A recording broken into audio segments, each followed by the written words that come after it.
الحمد لله نحمده ونستعينه ونستغفره ونؤمن به ونتوكل عليه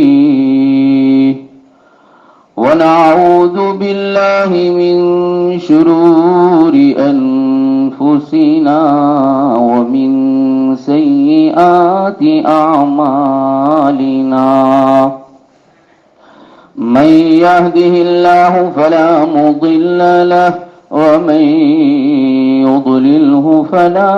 هادي له ونشهد أن لا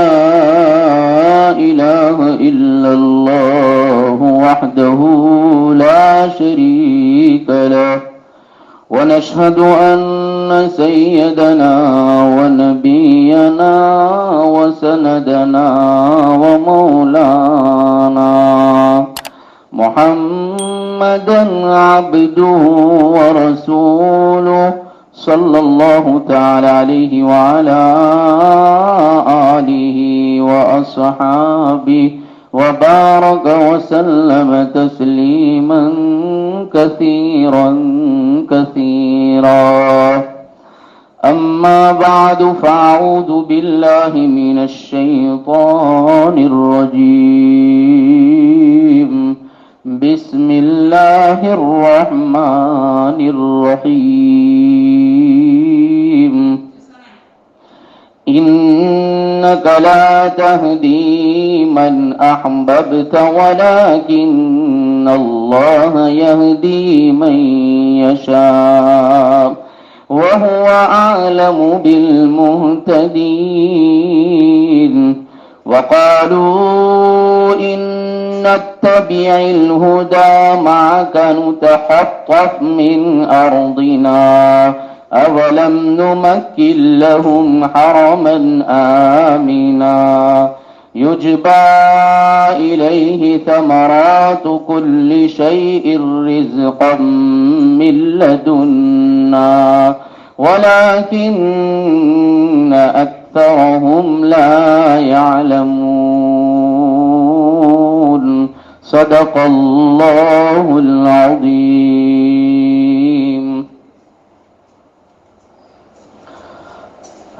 معزز سامعین کرام، نبی کریم صلی اللہ علیہ وسلم کی نبوت کو ثابت کرنے اور قرآن کی حقانیت کو بیان کرنے کے بعد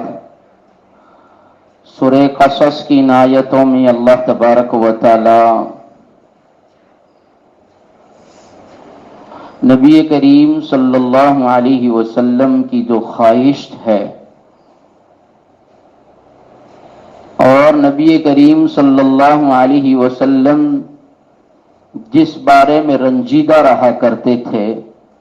اس کا بیان فرما رہے ہیں کہ جب دور و دراز سے دوسرے ممالک سے دوسرے ملکوں سے لوگ آ کر ایمان قبول کرتے ہیں اور قرآن کی حقانیت کا اقرار کرتے ہیں اور جب وہ لوگ ایمان قبول کر کے واپس جاتے ہیں تو اہل مکہ کفاران مکہ ان کو پریشان کرتے ہیں، ان کو برا بھلا کہتے ہیں اور کفار اس بات پر لگے ہوئے ہیں کہ اسلامی دشمنی کا اظہار کیا جائے اور محمد بن عبداللہ محمد الرسول اللہ صلی اللہ علیہ وسلم کی تکذیب کرنے میں پیش پیش رہیں، آگے آگے رہیں۔ اس لیے آنے والوں کو روکنے کی کوشش کرتے تھے اہل مکہ، اس پر نبی کریم صلی اللہ علیہ وسلم طبعی طور پر رنجیدہ رہا کرتے تھے اور طبعی طور پر یہ تکلیف ہوتی تھی کہ خود نہیں مانتے، خود اپنے ہو کر نہیں مانتے، جب دوسرے آتے ہیں اور مانتے ہیں تو ان کو روکنے کی کوشش کرتے ہیں۔ تو نبی کریم صلی اللہ علیہ وسلم کو اس پر رنج ہوتا تھا اور اس بات کی خواہش تھی کہ کاش کہ میرے اپنے بھی ایمان قبول کر لیتے۔ تو اپنے قریش کے کتنے لوگ ایسے تھے جن کے بارے میں نبی کریم صلی اللہ علیہ وسلم خواہاں تھے اور پسند کرتے تھے اور خواہش مند تھے کہ وہ اسلام قبول کر لیں. اس لیے صاحب درس قرآن لکھتے ہیں پورے واقعے کو، انک لا تہدی من احببت الی، کہ نبی کریم صلی اللہ علیہ وسلم جو رنجیدہ رہتے تھے اور خواہش مند رہتے تھے اپنے اہل قرابت کے ایمان کے متعلق، اور اس میں بحکم قرآنی نبی کریم صلی اللہ علیہ وسلم نے دعوت کا کام جو شروع کیا ہے اور تبلیغ کا کام جو شروع کیا ہے اور اپنی پیغمبری کا جو کام انجام دیا ہے، اس کی ابتدا اور شروعات اور آغاز اللہ کے نبی صلی اللہ علیہ وسلم نے قرآنی حکم کے مطابق وَأَنذِرْ عَشِيرَتَكَ الْأَقْرَبِينَ، اپنے گھر والوں کو ڈرائیے، اپنے گھر سے ابتدا کریے، اپنے گھر والوں سے دعوت و تبلیغ کا کام شروع کیجئے. تو نبی کریم صلی اللہ علیہ وسلم نے اس کام کو اپنے گھر سے ہی شروع کیا اور اپنے سب سے قریبی رشتہ داروں سے اس دعوت کے کام کو شروع کیا. اس لیے نبی کریم صلی اللہ علیہ وسلم کو اہل قریش کی ایمان کی بہت فکر تھی اور بہت خواہش مند رہتے تھے، اور ان میں سب سے زیادہ صاحب درس قرآن فرماتے ہیں سب سے زیادہ نبی کریم صلی اللہ علیہ وسلم کو ابو طالب کے ایمان کی فکر تھی. اس کی وجہ بیان فرمائی ہے کہ نبی کریم صلی اللہ علیہ وسلم کو اہل قرابت میں سب سے زیادہ اپنے سگے اور حقیقی چچا ابو طالب کے ایمان کی کیوں فکر تھی؟